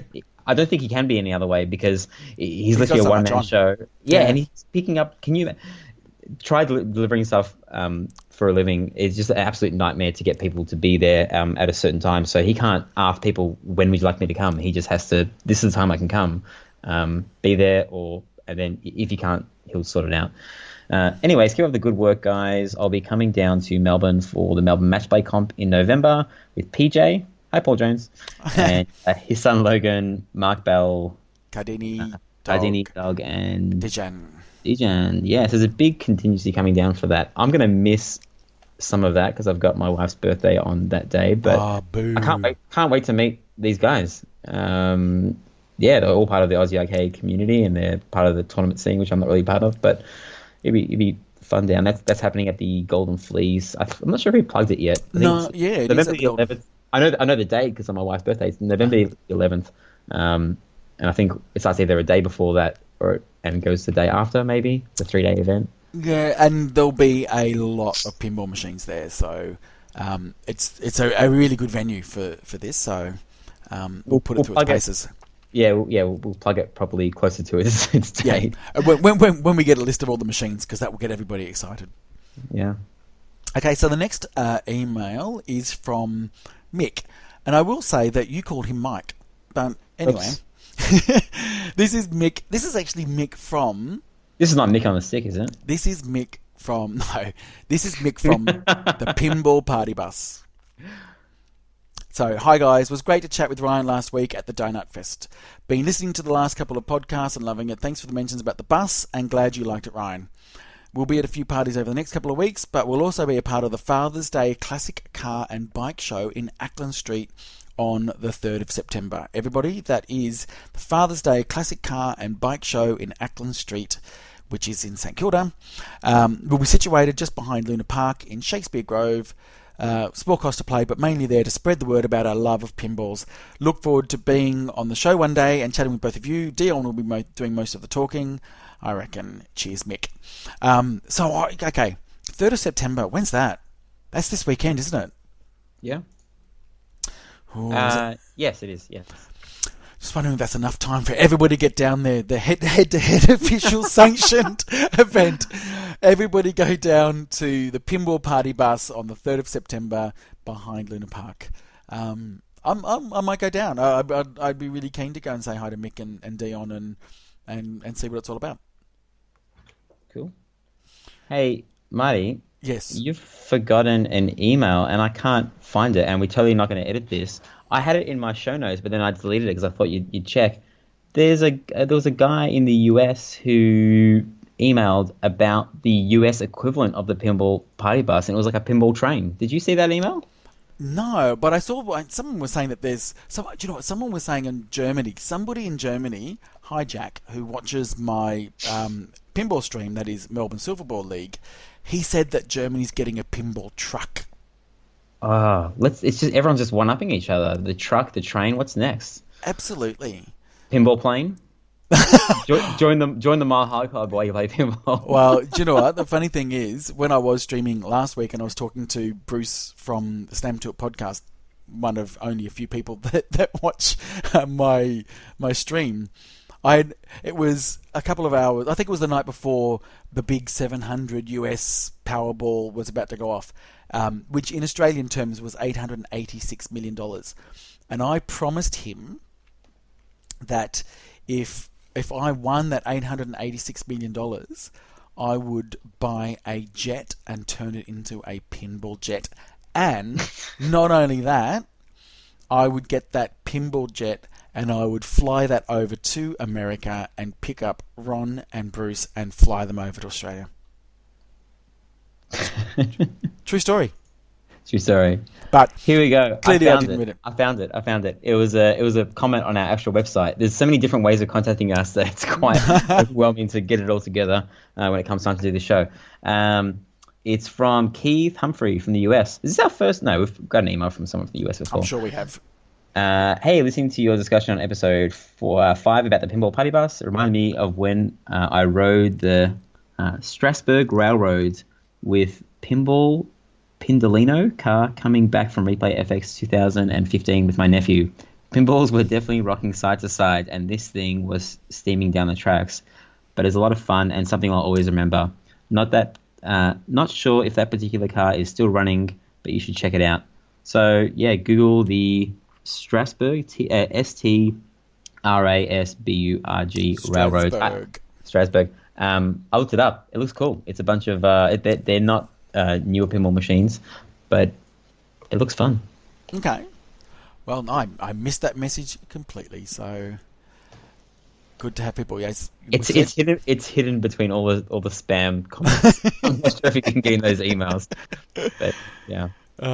That's awesome. Moving along to our last email of the day. Yes. So Paul, who's actually written in this on Facebook as well. You can go with this one, Ryan. Hey guys, just wanted to say the podcast is great. For being a novice, I've gained a lot of knowledge about the scene in such a short amount of time. And just a side note, my friend as well, Nima, who's trying to get into pinball, he spends a lot of time driving. He drives like 2 hours a day. He doesn't have time to read Pinside and learn about pinballs. Well, I'm not saying that you should learn about pinball through Pinside, but the way he's learning about pinballs is literally listening to not just our podcast. I gave him a list of podcasts, and he's just going through Coast to Coast and Slam Tilt and Canada's podcast, and yeah, it's good. It's a good way to learn about pinballs because you can kind of just listen to it in the background while you're doing something else. I don't sit there and listen to podcasts, just me like looking at Podcast Garden on my computer. I drive, I fix pinball machines, do gardening whenever I have time that I can just kind of listen to it in the background. Well, funny you should say that because I know there's a lot of people that I've now gotten into listening to podcasts because of us, and now they're listening to all the other podcasts as well. So that's good. I was talking to James last night, who was on the stream. Hi, James and Jackie. And he was saying, I love... he said, do you know what he said? He said, I've just discovered this great podcast called Coast to Coast Pinball. Did you start from episode 1? No, probably not. But it was like, you know what? I'll just let that go. But yes, that is a fantastic podcast. Nate's voice, so dreamy. It really is. You know what's funny as well? Sorry, another side note. I've had people say, sorry, I haven't listened to your podcast, and they'll ask me a question that might have been answered in the podcast, like, why did you cancel Star Wars or something? I'm like, I know this is going out to the wrong people, but I don't care if you don't listen to the podcast. You don't have to say sorry. You can still have a normal conversation with me. But I realize how stupid it is me telling people that on the podcast, because obviously people that listen to the podcast don't need to be told to that. Anyway, he's gained a lot of knowledge in a short time. It's great how you tell the backstories of companies and what's new and coming out. Biggest thing for me now is you only get 3 balls in a game instead of 5. I truly think 5 is better value. Cannot wait to see Thunderbirds. I'm a huge fan. Now, I started off playing pinball, like when I started 3 or 4 years ago. I started on 5 ball because the person that got me into pinball had all his machines on 5 ball. And it was like that for almost a year. And I'm almost disgusted by the thought of that now that I played Indiana Jones and Wizard of Oz on 5 ball, because it's just, it's almost like cheating, right? Yeah, look, do you know what? Back in the day, I mean, you had 5 balls back in the day because they were a lot shorter. They're brutal. 3 balls these days can go a lot longer than a 5 ball game on an old solid state or electromechanical. So, I think these days, it depends on the machine.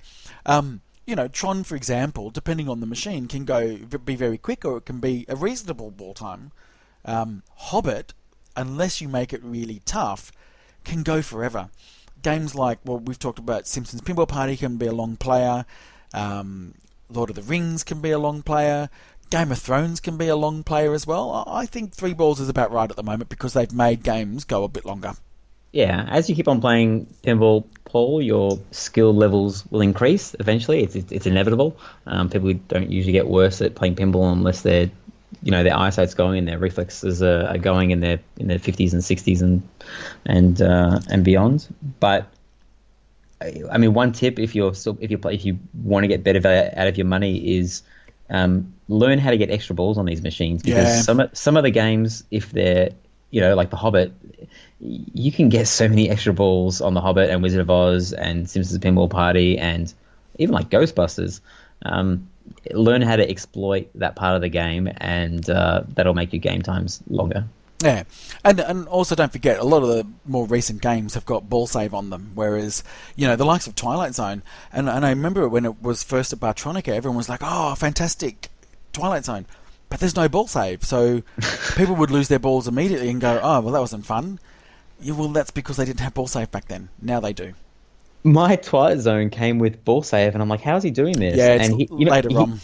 Yeah, no, it's not because, he adjusted the pin to have tournament settings, and then he tweaked the kind of the tournament settings that way. But I've turned it all back to stock, and stock for me. For my kid, I've got it on like 6 balls, and they're absolutely obsessed with the Powerball. My little kid, it comes out and it says Powerball. She gets excited. The ball drains, and she sits there almost crying until the 3 balls. Well, no, not in a bad, like whinging, crying, not crying like something. I don't know. Not inconsolable. No, it's just whinging until the Powerball comes back and she has it for another 10 seconds. Anyway, awesome. I think that wraps us up for us. Yeah, that was another big week in pinball. It was. If you want to connect with us, you can go to our website, which is head2headpinball.com.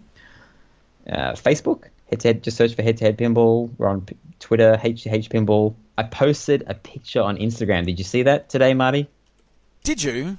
Yeah, I hacked into your... I almost had to reset the password. But we've now got 2 pictures on Instagram. We've got 8 followers. It's absolutely massive. So, check us out on Instagram. All of our social media accounts on our website.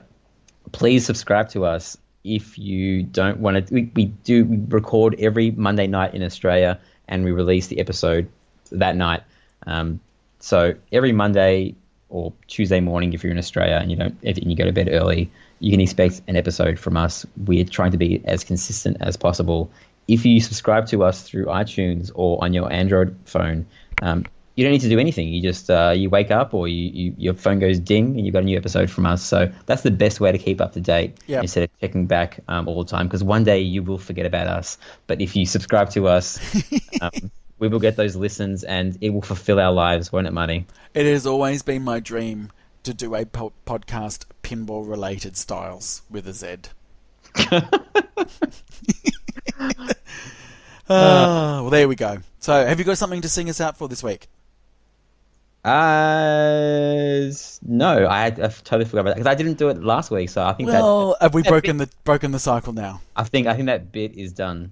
That's a shame. Get Swifty was the best. I don't think we could ever peak from them. I've got to watch Rick and Morty. I've already watched Game of Thrones. I've got to watch Rick and Morty now. Oh, you watched the finals of the final episode of Game of Thrones? Yeah, I'm not going to spoil it for you. No, I've seen it. I saw it. You've seen it? I saw it. Yeah. Oh, Well, we can't spoil everything else, though. It was really boring. It was dull. Nothing happened. All right. I was in a rush, so I did something really criminal. I watched it in 1.2 times, so because it was so long and drawn out. No. Because it was an hour and 20 minutes. I had an hour and 10 minutes before I had to pick up my kid. So I'm like, I can't skip 10 minutes, so I just watched it faster. Well, you'll need to rewatch it again. But it's done for another year, so we look forward to doing it all again. Anyway, thanks everybody for listening. There's no more pinball machines bought by me. Yeah, I reckon there will be. I All guess. right. Have a good week, everyone. Bye.